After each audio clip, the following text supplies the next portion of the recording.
procedural history because it took Mr. Burbank and I a second to figure it out. Irrespective of the fact that the motion itself in the language does not state she was extended a year, then Before we go any deeper, notice how the judge is already digging through a decade of probation history. When a judge starts untangling timelines like this, it usually means the case is way more complicated than it looks.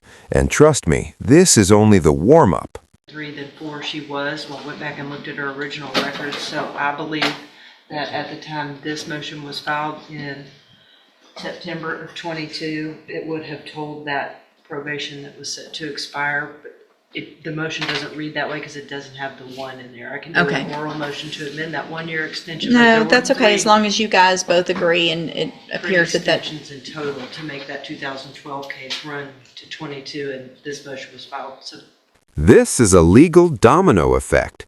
One extension triggers another, and suddenly the defendant's probation lasts longer than some people's careers. If you ever wondered how probation can stretch into a 10-year saga, well, you're watching it happen live. prior to it discharging. Okay, all right, and you agree with that as well, Mr. Burbank? I don't want to, Judge, But you do agree to that as but well? yes, information they had and I didn't. And Okay. All right, so we all agree that there was a 1-year and then a 3-year and then a 4-year extension in cause number 12-14477. Correct. Okay, probation's here as well, and is that your understanding? Thank you, and thank you for your patience this morning. Okay, so will she waive the formal reading of the motion in each of the cases? If I didn't know. Ms. Williams, in cause number 12-1477, I have a motion to revoke your unadjudicated probation. It shows that you were placed on probation November 5th of 2012 for the offense of robbery, and that was initially a 3-year probation deferred that was extended several times. Is that correct? Correct. And then in cause number 19-32216, I also have a motion to revoke your unadjudicated probation. This shows that you were placed on probation September 25th of 2019 for the offense of illegal transfer of EBT benefits, and that was a 5-year probation deferred that was extended at least 2 times. Is that correct? It was extended once from my understanding. It looks like it was extended for 3 years, December 2nd of 2016, and then another 4 years.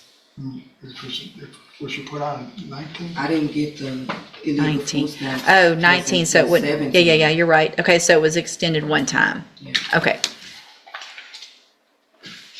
I'm gonna mark that out. So we'll just Abandon that. strike that 3-year extension. Here's a crucial legal moment. She believes she finished probation, but the judge reminds her that going on the run stops the clock entirely. It's called tolling, and it's the reason many defendants get blindsided when they return.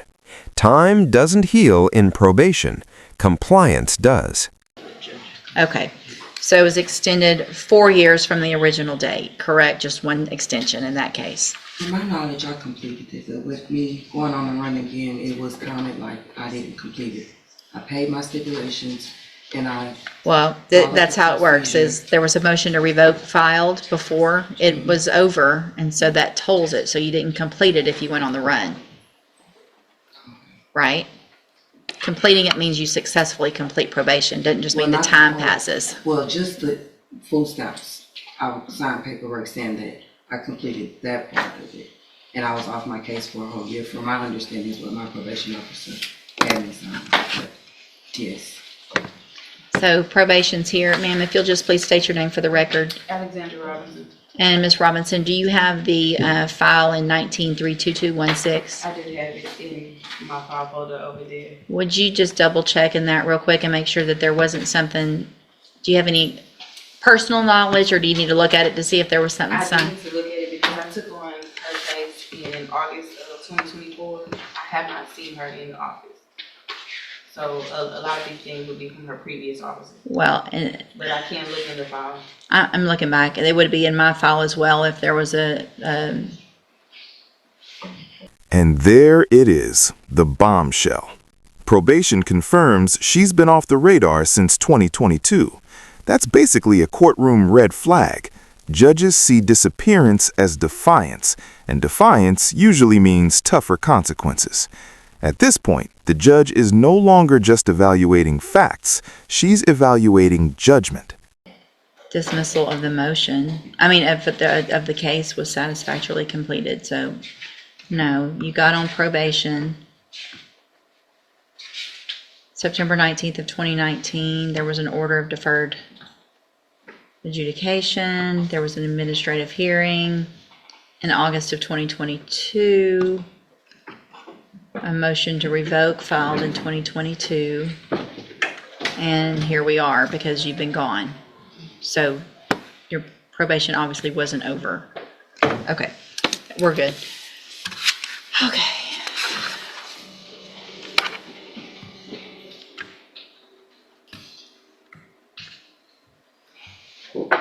And is there no agreement? There's not an agreement? No agreement other than. If there's no agreement, we're gonna go through the whole motion. Yeah.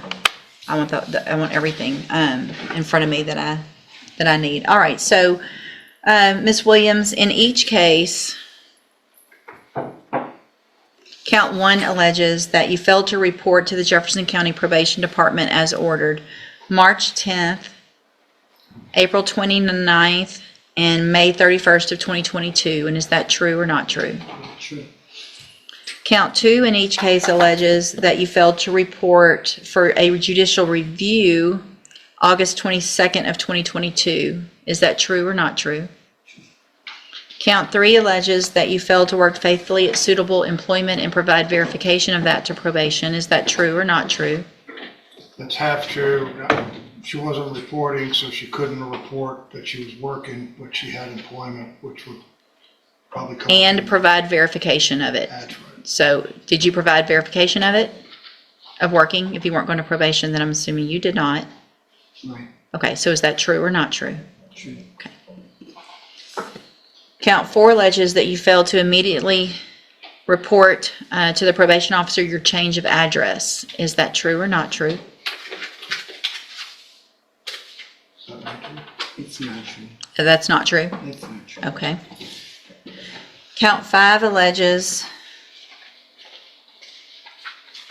well, Notice how the violation list is getting longer and longer and longer? Missed meetings, unpaid fees, skipped programs. This is the kind of pattern judges use to decide if someone is capable of rehabilitation or headed straight for revocation. And right now, the trajectory isn't looking good. count 5 in cause number 19-32216 alleges that you failed to provide verification of performing your community service hours as ordered. Is that true or not true? Did you do all your community service hours? No, I didn't do all of them. I was pregnant like almost every. It's true or not true? Did you fail to provide verification? This is in the illegal transfer of EBT benefit case. What about it? It alleges that you did not provide verification of performing the community service hours as required. Is that true I or didn't not complete true? all of my community service, but I was doing. Is it community true service. or not true? It's not true. Okay. Count 6 in that case, in the 2019 case, alleges that you're behind in your court-assessed fees as of August 22nd of 2022 in the amount of $2,956. Is that true or not true? It's true. And then in cause number 12-14477, count 5 alleges that you failed to pay your court-assessed fees as directed, and that as of August 22nd, 2022, you were behind $3,353. Is that true or not true? It's true. And count 6 in that case alleges that you failed to successfully complete the Impulse Control Education Program. Is that true or not true? I didn't know I had a drug. That's true, you didn't do it. It's an Impulse Control Education Program. This anger management. I don't know what it is. Did you do it? No, Okay, so it's true. it's true. Okay. Did you enter your pleas of true in each of the cases to counts 1, 2, 3, and then in the 12 case, 5 and 6, and in the 19 case, 6, freely and voluntarily? And did you plead true to those counts because they're actually true? Okay.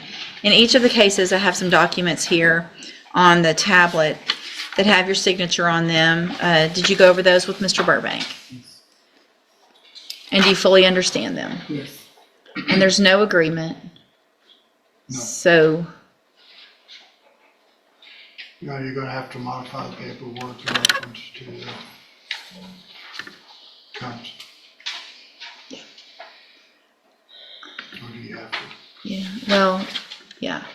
I don't really know that, okay. We allege counts 1 and 3. Y'all filled out an agreed punishment recommendation paperwork instead of unagreed. So that's an issue because it's not agreed. And so if it's not agreed, there are some rights to appeal, and you've also signed the post-conviction waivers. So, But we agreed on the 1 and 3, that's probably the reason why we did it. I did.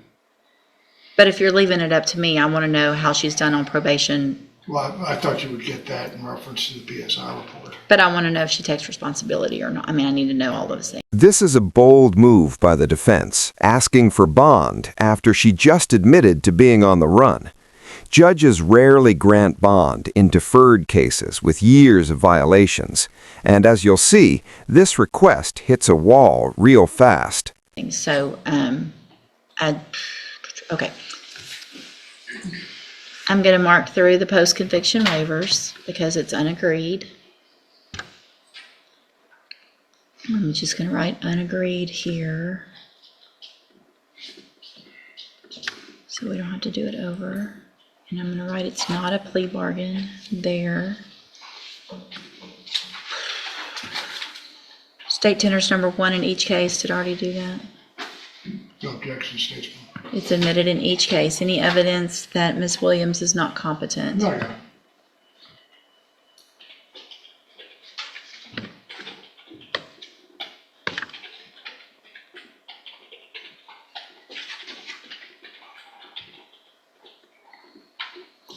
All right, I'm going to find that you entered your pleas of true to the counts you pled true to in each case freely and voluntarily. Find those counts true in each case. Find sufficient evidence in each case to find you guilty. However, I'm going to reset your case so that the probation department can do an updated report. That'll give me more information about you and your cases, and then we will come back later for sentencing.